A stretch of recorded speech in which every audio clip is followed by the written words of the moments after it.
Tapos na yung activity natin mga brad. Lalakad na lang kami. Dito kami sa station 1. Ang low tide ngayon. Yung araw mataas pa rin.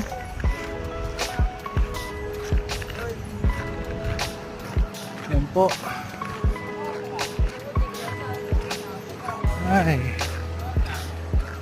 Ang saya.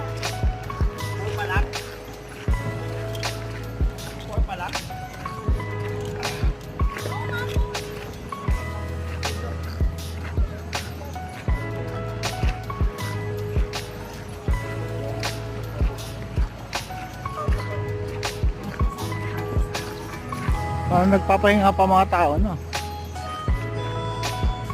Kaya pa masyado. No?